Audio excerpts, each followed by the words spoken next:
আসুন আমরা ক্ষণিকের নির্বাচন ও অনন্তকালের নির্বাচন শিরোনামের দ্বারা ঈশ্বরের বাক্য অধ্যয়ন করি।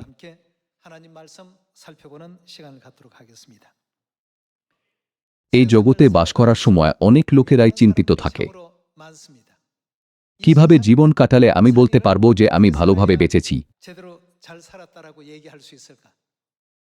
এই কারণেই কিছু লোক সম্পদ অর্জনের জন্য ব্যবসা করে।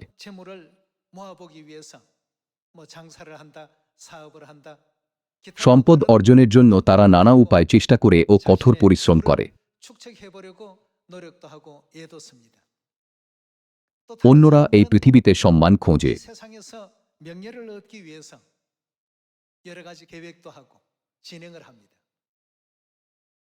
এই জগতে অনেক কিছু অর্জন করলেও এই পৃথিবীতে আমাদের জীবন হল ক্ষণস্থায়ী, মাত্র 70 থেকে 80 বছর। আমাদের পৌঁছানো উপসংহার হল এটাই। কিন্তু বাইবেল আমাদের শিক্ষা দেয় যে স্বর্গ হল অনন্ত। ঈশ্বর বলেন আমাদের অনন্ত সময় দেওয়া হবে, যা পার্থিব পরিমাপের ঊর্ধ্বে।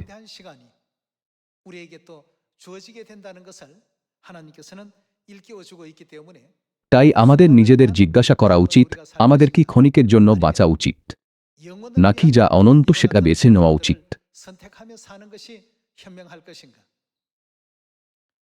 সমুদ্র তীরের বালির মতো প্রায় 800 কোটি মানুষ প্রত্যেকে নিজের জীবন যাপন করে।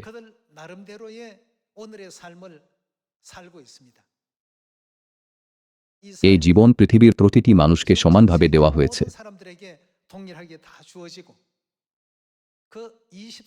ঈশ্বর দেশ বা অঞ্চল নির্বিশেষে সবাইকে 24 ঘন্টা দেন।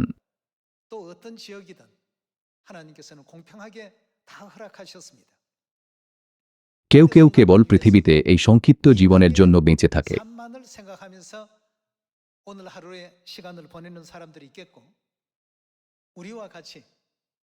কিন্তু অন্যরা, আমাদের মতো লোকেরা, ঈশ্বরের অনন্ত রাজ্যের জন্য প্রস্তুতি নেয়।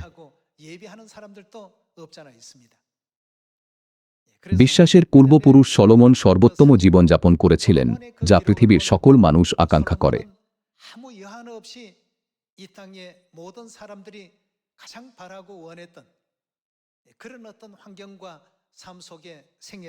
তিনি একজন রাজা ছিলেন।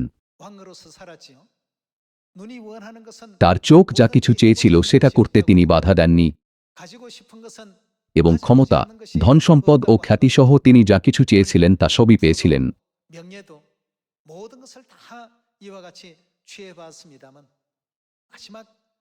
কিন্তু শেষে তিনি বলেছিলেন, সকলই অসার। সেই সময় তিনি সেটা অনুভব করেননি। কিন্তু পিছনে ফিরে তাকিয়ে তিনি বলেছিলেন, আমি সেটা কেন করেছিলাম? কেন আমি ঘুম ও স্বাস্থ্য নষ্ট করে এরকম জিনিস নিয়ে এত চিন্তা করেছিলাম?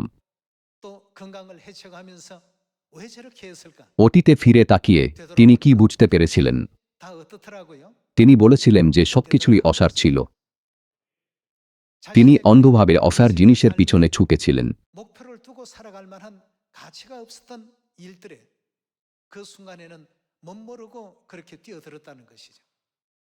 অসারের অসার, অসারের অসার, সকলই অসার। এটি ছিল সলোমনের লেখা উপদেশক পুস্তকের শুরু। যেহেতু তিনি ক্ষণিকের জন্য বেঁচেছিলেন, তিনি অনন্তকালের জন্য প্রস্তুত হতে ব্যর্থ হয়েছিলেন। যখন তিনি শুধুমাত্র ক্ষণিকের আনন্দের পিছনে ছুটে কাটানো তাঁর জীবনের দিকে ফিরে তাকিয়েছিলেন, তখন তিনি উপলব্ধি করেছিলেন সকলই অসার। তিনি এই সিদ্ধান্তে এসেছিলেন, ঈশ্বরকে ভয় করা ও তাঁর আজ্ঞা পালন করাই হল বেঁচে থাকার সঠিক ও শ্রেষ্ঠ পথ।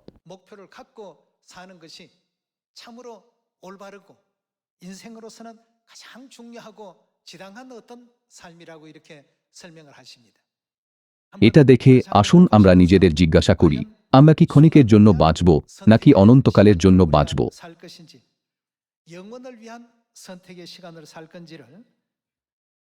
আমি অনুরোধ করি যে আমাদের কাছে থাকা বাকি সময় যেন আমরা ব্যর্থ না কাটাই। 삶이 이어지기를 부탁을 드리겠습니다. আসুন উপদেশক 1 অধ্যায় খুলি। 열어보도록 합시다.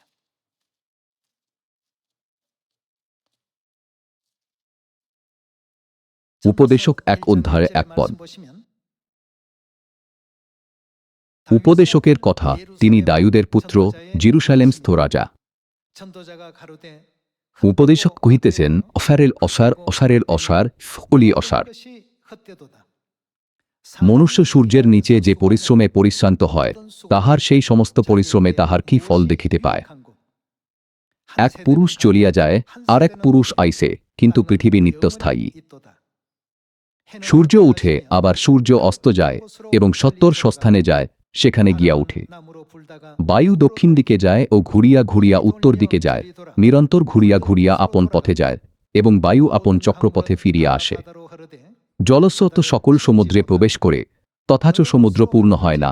জলস্রোত সকল যে স্থানে যায়, সেই স্থানে পুনরায় চলিয়া যায়। সমস্ত বিষয়ের ক্লান্তিজনক, তাহার বর্ণনা করা মনুষ্যের অসাধ্য। দর্শনে চক্ষু তৃপ্ত হয় না, এবং শ্রবণে কর্ণ তৃপ্ত হয় না। যাহা হইয়াছে তাহাই হইবে, যাহা করা গিয়াছে তাহাই করা যাইবে। সূর্যের নিচে নূতন কিছুই নাই। এমনকি কিছু আছে, যাহার সম্বন্ধে মনুষ্য বলে, দেখো ইহা নূতন। তাহা পূর্বে আমাদের পূর্ববর্তী যুগ পর্যায়ে ছিল। পূর্বকালীয় লোকদের বিষয় কাহারও স্মরণে নাই, এবং ভাবিকালে যাহারা জন্মিবে, তাহাদের বিষয়ও পরবর্তী ভাবিকালের লোকদের স্মরণে থাকিবে না। সেখান থেকে তিনি বিস্তারিতভাবে ব্যাখ্যা করেন। তিনি বায়ু ধরার মতো অসার বিষয়গুলির তালিকা করেন, অর্থ, সম্মান ও উচ্চাকাঙ্ক্ষা।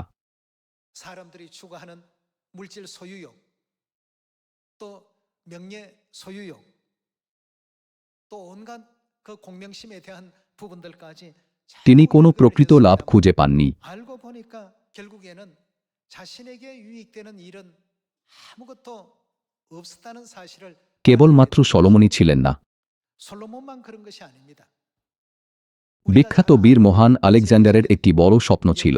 알렉산더 대왕도 꿈은 대단했습니다. তিনি পৃথিবী জয়ের স্বপ্ন দেখেছিলেন, কিন্তু 33 বছর বয়সে তিনি মারা যান।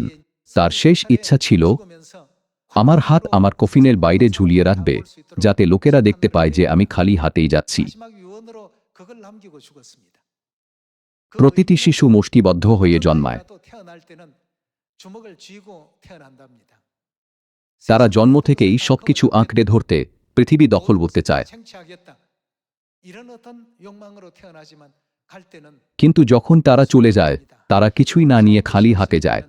이렇게 빈손으로 돌아가는 সবাইকে এই সত্যটি দেখানোর জন্য যে আমরা এই পৃথিবী থেকে খালি হাতেই চলে যাচ্ছি, তিনি বলেছিলেন, 깨우쳐 주고 싶은 마음에서 손 하나를 আমার একটা হাত আমার কফিনের বাইরে ঝুলিয়ে রাখবে। 했다고 합니다. পৃথিবীতে আমাদের জীবনের জন্য এটাই হলো সত্য। 이런 আমরা মনে করি এই ব্যবসা অনেক লাভ আনবে, আর ওই কাজ ভালো কিছু নিয়ে আসবে। 이런 하면 대단한 것이 얻어질 것 같고 말이죠. 그러나 이 땅 자체의 시스템은 কিন্তু পৃথিবীর ব্যবস্থা চিরস্থায়ী কিছু দিতে পারে না, কারণ এই পৃথিবী হলো আশ্রয়নগর। 영원성을 띤 것을 기대할 수가 없습니다. 이 পৃথিবী 땅은 হলো একটি 지옥 ক্ষণস্থায়ী স্থান। 곳입니다. 그래서 এই কারণেই অনেক দার্শনিক, জ্ঞানী ব্যক্তি এবং বাইবেল একই কথা বলে। 교인들이나 성경의 말씀도 그렇게 기록되어 있습니다. 이 땅은 এটা কি বলে না যে আমরা যাত্রায় থাকা পথিক? 스쳐가는 나그네 세월이라고 했고 나그네 মানুষ 길이라고 এটা জানে না। 말하고 있지 않습니까? 예. 그런데 তারা মনে করে এই পৃথিবী 나그네 সবকিছু, 사실을 깨닫지 못하고 শেষে তাদের কি হবে? 이 땅이 모든 것이 다 있다라고 তারা 생각하기 কেবল 때문에 বলতে পারে, 끝에 সবই 가서 অসার। 다 어떻게 합니까? জীবনে কিছুই থাকে না। 헛되다. 인생이라는 것이 이렇게 아무것도 가져가는 것이 없다. 이런 তারা এই পৃথিবীর আসল প্রকৃতি জানে না। 것입니다. 이 땅의 구조를 몰라서 그렇습니다. পৃথিবী আমাদের আত্মিকভাবে পূর্ণ করার জন্য তৈরি করা হয়নি। 채워주는 어떤 구조로 영적으로는 되어 있지 않습니다. এই শূন্য স্থান পূরণ করার জায়গা কোথায়? এটা কি আমাদের অনন্ত স্বর্গরাজ্য নয়? এটা হলো ঈশ্বরের রাজ্য। এ কারণেই যিশু সকল মানুষকে ঈশ্বরকে বিশ্বাস করতে বলেছিলেন। 하나님을 믿어야 된다는 사실을 이와 같이 알려주기 위해서 তিনি শরীর ধারণ করে পৃথিবীতে এসেছিলেন এবং আমাদের পাপের জন্য ক্রুশবিদ্ধ হয়েছিলেন। 못 박히시는 이런 일도 서슴지 않으셨다는 사실을 বাইবেল আমাদের এই কথা বলে। 다 할 수 있는 일입니다. 이 땅에 তাই 가장 আজকের সবচেয়ে জ্ঞানী মানুষ হল তারা 경험한 যারা 모든 ঈশ্বরকে 사람들이 বিশ্বাস করে ও ঈশ্বরের কাজ 하나님을 করে। 믿는 사람들이요. 하나님의 일을 하는 사람들이라고 말할 수 있겠습니다. 예, 그래서 যদিও সলোমনকে জ্ঞানের রাজা বলা হতো, তার জীবন একটি উত্তর দিয়ে শেষ হয়েছিল। 얻은 마지막 삶의 그 답은 딱 한 가지였습니다. উপদেশক 1 অধ্যায় থেকে 10 ও 11 অধ্যায় পর্যন্ত তিনি লিখেছেন যে আমাদের জীবন অর্থহীন জিনিসে ভরা যা বাতাসের পিছনে ছোটার মতো। 이와 같은 일들로 우리 인생의 삶이 전부 채워지더라 하는 것으로 기록되어 있고요. আসুন 12 অধ্যায় যাই। 넘어가 보겠습니다. উপদেশক 12 অধ্যায় 7 পদ। 보시면 আর ধূলি পূর্ববৎ মৃত্তিকাতে প্রতিগমন করিবে এবং আত্মা যাহার দান সেই ঈশ্বরের কাছে প্রতিগমন করিবে। যখন মানুষ মারা যায় তার দেহ ধূলিতে ফিরে যায়, তার আত্মাকে অবশ্যই ঈশ্বরের কাছে ফিরে যেতে হবে।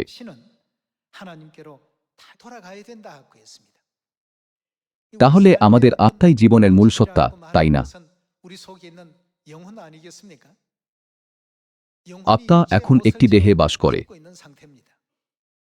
কিন্তু যখন আমরা মারা যাই তখন আত্মা এবং দেহ আলাদা হয়ে যায়। দেহ ধূলিতে ফিরে যায়, আমাদের আত্মা ঈশ্বরের অনন্ত রাজ্যে চলে যায়।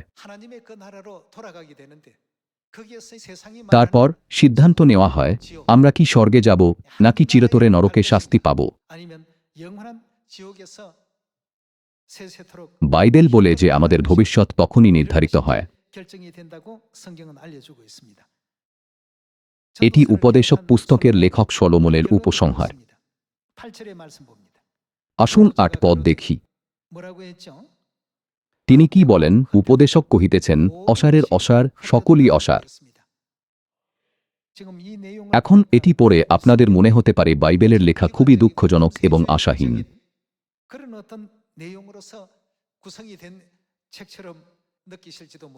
কিন্তু এটা মোটেও এরকম নয়। শাস্ত্র আমাদের পৃথিবীতে বিশ্বস্তভাবে জীবনযাপন করতে এবং তাঁর রাজ্যে ঈশ্বরের আশীর্বাদ প্রাপ্ত করতে শেখায়। আসুন 13 পদে সলোমনের উপসংহার দেখি।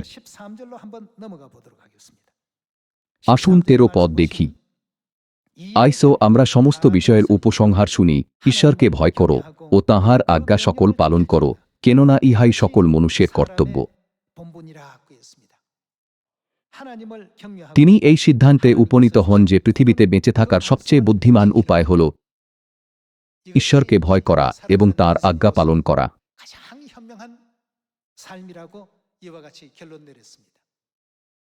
শেষ পর্যন্ত অন্যান্য জিনিসের কি হবে, যেমন জ্ঞান, খ্যাতি, সম্পদ অথবা স্নেহের আকাঙ্ক্ষা।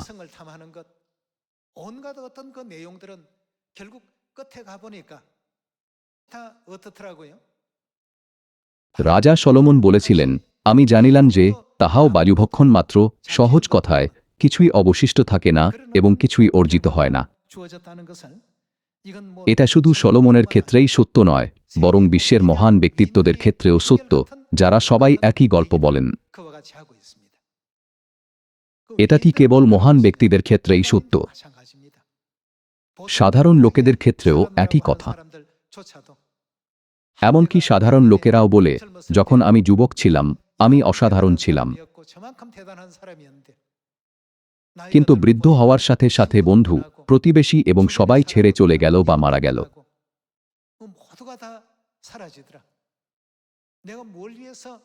আমি জানি না কেন আমি এই জীবনের জন্য বেঁচে আছি। বেশিরভাগ লোকেরা এটা বলে। সবচেয়ে জ্ঞানময় জীবনযাপনের পথ দেখাতে ঈশ্বর কি আমাদের বাইবেল দেননি?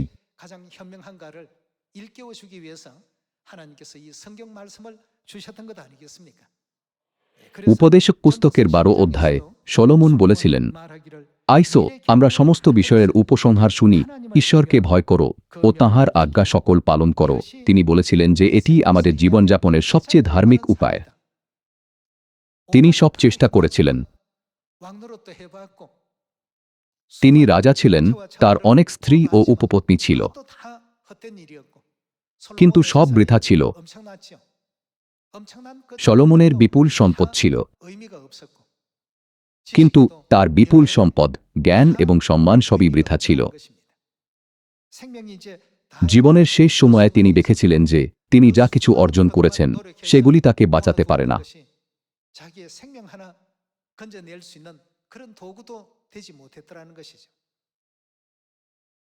ভাই ও বোনেরা, আমাদের জীবনকে সঠিক করা উচিত এবং আজকের বাইবেলের শিক্ষাকে উপেক্ষা করা উচিত নয়। 우리 삶의 어떤 그 방향을 바르게 정리해 가야 될 필요가 있겠습니다. ঈশ্বরের কাজ করার জন্য আমাদের পরিশ্রম করা উচিত। আসুন আন্তরিকভাবে প্রার্থনা করি ও ঈশ্বরের বাক্য অধ্যয়ন করি। জগৎকে জ্বালানোর জন্য সকলকে অনুতাপে নেতৃত্ব করতে ও তাদের স্বর্গে পরিচালিত করতে আমাদের হৃদয়, মন এবং শক্তি উৎসর্গ করা উচিত। তাই প্রথম পিতরে ঈশ্বর আমাদের তাঁর রাজ্যের কাজ দেখান। আসুন প্রথম পিতর 1:7 পড়ি।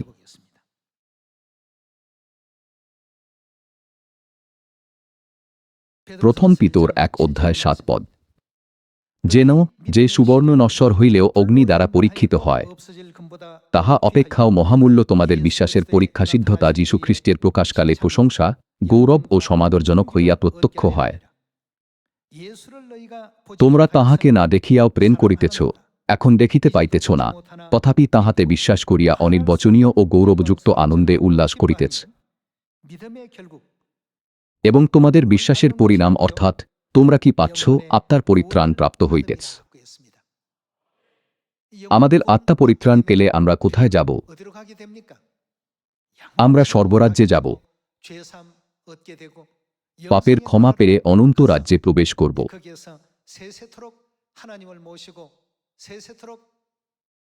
আমরা কি ঈশ্বরের সাথে চিরকাল তাঁর আশীর্বাদ উপভোগ করব না? প্রথম করিন্থীয় 2 নবী সর্বকে এভাবে বর্ণনা করেছেন। আসুন প্রথম করিন্থীয় 2 যাই। প্রথম করিন্থীয় 2:9 কিন্তু যেমন লেখা আছে, চক্ষু যাহা দেখে নাই, কর্ণ যাহা শুনে নাই, এবং মনুষ্যের হৃদয় আকাশে যাহা উঠে নাই, যাহা ঈশ্বর যাহারা তাহাকে প্রেম করে তাহাদের জন্য প্রস্তুত করিয়াছেন। প্রথম করিন্থীয় 2 বলে, যারা তাঁকে প্রেম করে তাদের জন্য ঈশ্বর যে স্বর্গ প্রস্তুত করেছেন সেটা কল্পনাতীত। 상상할 수 없는 상상 이상의 세계라는 것을 고린도전서 2장에서는 우리에게 또 알려주고 있습니다. এমন এক মহিমান্বিত জগৎ যা চোখ দেখেনি, কান শোনেনি ও মন কল্পনাও করেনি। 인간이 가지고 있는 최상의 상상력을 동원하더라도 그 세계의 아름다움에 도달할 수 없는 이런 ঈশ্বর দেখান যে তিনি আমাদের জন্য এমন জগৎ প্রস্তুত করেন। 마련하고 계시고 우리 위해서 준비하고 계신다고 이렇게 일깨워주고 있습니다. তৃতীয় স্বর্গে পৌল এই জগৎকে দেখেছিলেন। সেখানে বর্ণনাতীত আরাম ও দৃশ্য ছিল। 위로가 있고 말로 형언할 수 없는 그런 광경들이 펼쳐지게 되는 곳입니다. দানিয়েল বলেছিলেন, পবিত্র লোকেরা সেই জগৎ যুগ যুগ ধরে অধিকার করবে। 영원한 세계라고 했고 প্রথম করিন্থীয় 2 পৌল লিখেছেন যে 눈으로도 보지 못하고 আমাদের এমন এক জগৎ দেওয়া হবে যা চোখ দেখেনি, কান শোনেনি ও মন কল্পনাও করেনি। 우리에게 주어진다고 하는데 여러분 ভাই ও বোনেরা, এই জগৎকে বাস্তব বলে বিশ্বাস করলে আমরা সাধারণ জীবন কাটাতে পারি না। 그냥 평범하게 이렇게 살아서는 안 됩니다. এই সুন্দর জগৎ পেলে আমার কি করা উচিত? 그 세계에 가서 내가 어떻게 해야 될까? আমাদের ভাষা প্রস্তুত করা উচিত। সেখানে ভালোভাবে বাস করতে আমাদের কি সেই স্থানটির বিষয়ে সবকিছু জানা উচিত নয়? আমাদের এটাও চিন্তা করা উচিত, সেই জগতের শাসক ঈশ্বরকে সন্তুষ্ট করার জন্য আমি কি করতে পারি? অনন্ত স্বর্গে বিশ্বাস করলে এর জন্য আমাদের কি প্রস্তুতি নেওয়া উচিত? পৃথিবীতে আমাদের কেমন জীবনযাপন করা উচিত? অন্যদের দেখানোর জন্য জীবনযাপন করা উচিত নয়। 우리가 얻고자 하는 আমরা যে 세계에 জগৎ 대한 চাই তার জন্য এখন থেকে কিভাবে জীবনযাপন করা উচিত, 지금부터라도 আমাদের নিজেদের স্বরূপ পুনঃস্থাপন করা দরকার। এই কারণেই কি ঈশ্বরের শিক্ষা নতুন নিয়মের মধ্যে সংগঠিত নেই? 새 언약이라는 그 큰 어떤 틀 속에 있지 않습니까? 우리 আমরা 안식일 বিশ্রাম দিন এবং বার্ষিক 또 পর্ব পালন করি। 연간 절기를 또 지키는 것. এছাড়াও ঈশ্বরের বাক্য তাঁর লোকেদের সিওনে সৎকর্ম করার আহ্বান জানায়, 또 아름다운 행실과 선한 행실, 착한 행실. যাতে তারা জগতের কাছে লবণ এবং জ্যোতি হতে পারে। 소금이 되라고 하신 이 모든 말씀들. 이런 것 এগুলো 하나하나 সবই স্বর্গরাজ্যে প্রবেশের প্রস্তুতি। 천국으로 나아가기 위한 하나의 준비라고 보셔야 되겠습니다. 이건 뭐 এটা এমন কিছু 해도 নয় যা 안 해도 করা বা না 괜찮다. করার জন্য আমরা বেছে 이런 নিতে পারি। 내용이 아니죠. এটি এমন কিছু যা আমাদের সকলেরই বিশ্বস্ততার সাথে করা উচিত। আমরা স্বর্গরাজ্যে বিশ্বাস করি। 믿습니다. প্রথম কোরিন্থীয় 2 অধ্যায় অনুসারে আমরা বিশ্বাস করি এমন এক জগৎ আমাদের হবে যা চোখ দেখেনি, কান শোনেনি, মন কল্পনা করেনি। 그 상상 이상의 세계가 우리에게 주어질 것이라는 것 굳게 আমরা ঈশ্বরের প্রতিজ্ঞায় বিশ্বাস করি। 믿습니다. তারপর আমাদের চিন্তা করা দরকার যে সেই জগতের জন্য আমাদের কিভাবে জীবনযাপন করা উচিত। 한번 되돌아봐야 되겠습니다. একজন ভ্রমণকারীর জীবন কেমন?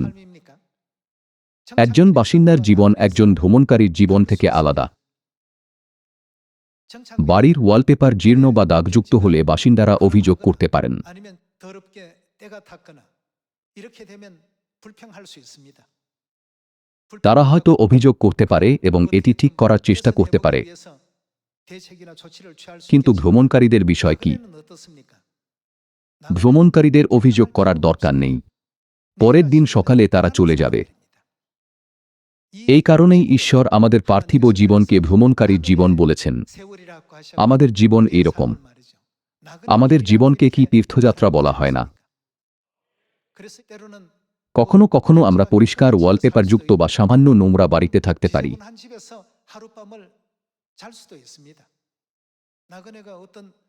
ঘরটি সামান্য নোংরা হলেও একজন ভ্রমণকারীর অভিযোগ করার দরকার নেই। পরের দিন সকালে তাকে চলে যেতে হবে। এজন্য ঈশ্বর যা দেন তাতে আমাদের সন্তুষ্ট ও কৃতজ্ঞ থাকা উচিত। আমাদের গন্তব্য কি স্বর্গরাজ্য নয়? স্বর্গে সবকিছুই আমাদের আশা বা আকাঙ্ক্ষার চেয়েও বেশি। স্বর্গ আমাদের কল্পনার বাইরে। বিশ্বাসীদের স্বর্গের আশা হারানো উচিত নয়। তাদের ক্ষণস্থায়ী পার্থিব জিনিস আঁকড়ে থাকা উচিত নয়।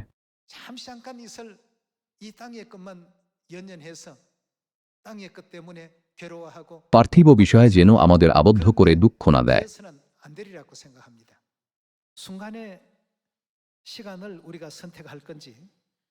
ক্ষণস্থায়ী বা অনন্তকে বেছে নেওয়া আমাদের উপরই নির্ভর করে।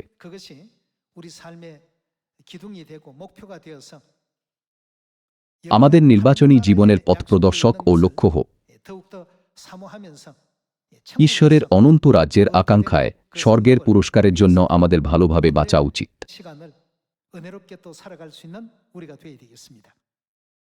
আসুন প্রকাশিত বাক্য 21 অধ্যায়ের 1 পদ পড়ি।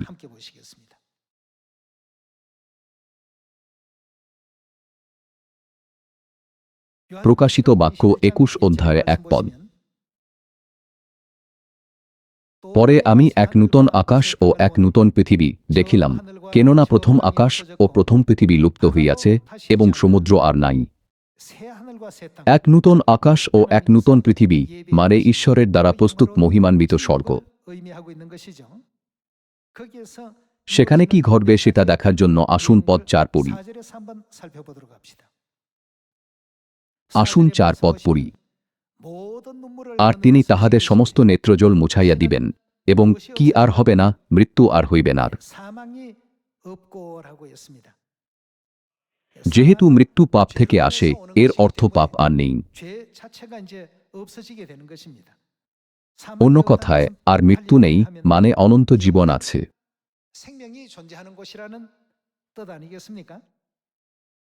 মৃত্যু আর হইবে না, শোক বা আর্তনাদ বা ব্যথাও আর হইবে না, কারণ প্রথম বিষয় সকল লুপ্ত হইল।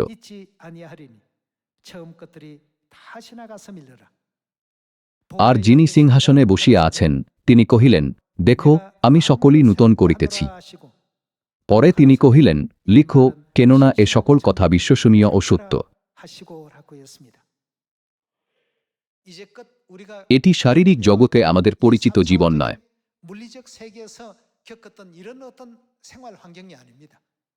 ঈশ্বর বলেন, তিনি এখন সর্বপ্রস্তুত করছেন, যেখানে সবকিছু নতুন হবে এবং তিনি আমাদের জন্য অপেক্ষা করছেন।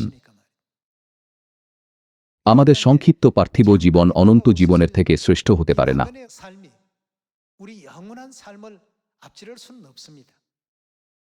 উদাহরণস্বরূপ, যদি আপনি কোরিয়ার পরিবর্তে চিরকাল আমেরিকাতে থাকতে পারেন, তাহলে আপনার আগ্রহ কোথায় থাকবে, আমেরিকায় নাকি কোরিয়ায়?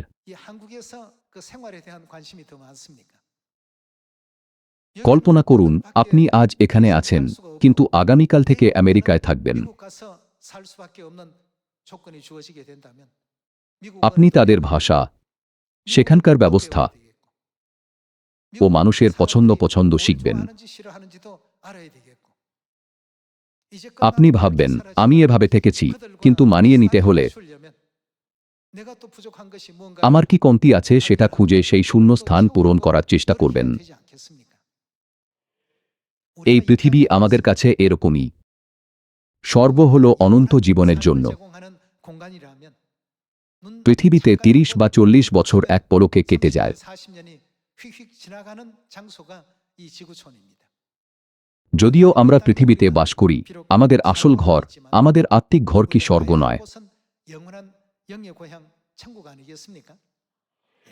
স্বর্গের জন্য আমি কি ঈশ্বরের সন্তুষ্টজনক জীবনযাপন করেছি?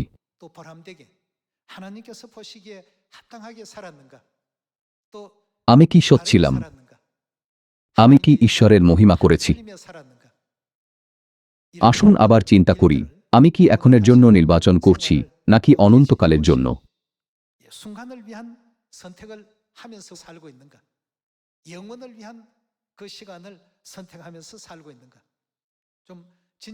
আসুন ঈশ্বরের সন্তুষ্টজনক খ্রিস্টান হতে আমরা আন্তরিকভাবে নিজেকে যাচাই করি।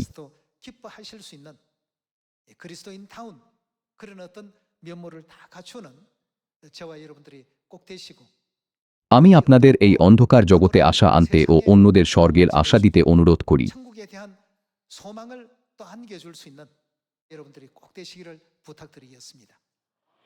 আমাদের আগে অনেকেই একই কথা বলেছেন,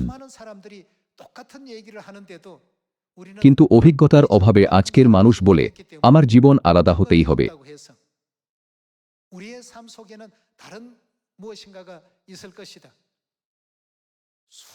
ইতিহাস জুড়ে অনেক দার্শনিক, বিজ্ঞানী, বীর রাজপরিবারের সদস্য ছিলেন।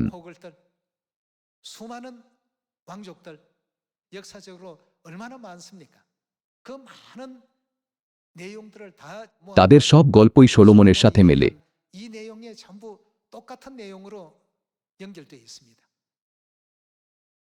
সাম্প্রতিককালের বীর নেপোলিয়নকে তো আপনারা চেনেন।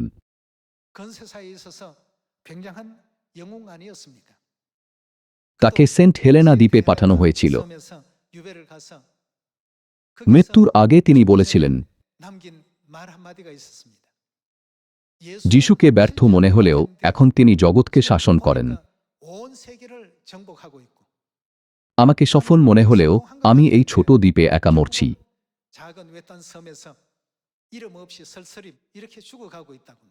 এর অর্থ, যিশুকে ব্যর্থ মনে হলেও তিনি সফল হয়েছিলেন। আমাকে সফল মনে হলেও আমি ব্যর্থ হয়েছি।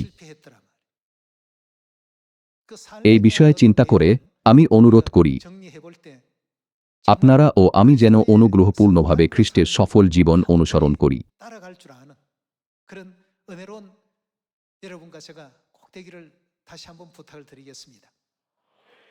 আজ বাড়ি ফিরে নিজেকে জিজ্ঞাসা করুন, আমি কি সত্যি সঠিক পথে আছি? যদিও আমি চার্চে যাই, আমার চিন্তা কি এখনো জগতে রয়েছে? আমি কি বেশি জাগতিক ঈশ্বরের আকাঙ্ক্ষিত গুণের কমতি আছে? আমি আপনাদের অনুরোধ করি আত্মপরীক্ষা ও প্রতিফলনের জন্য সময় নিন।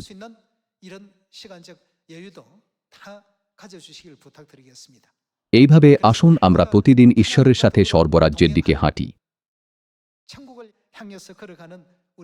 এর দ্বারা আমি আজকের উপদেশ সমাপ্ত করছি। আপনাদের অনেক ধন্যবাদ।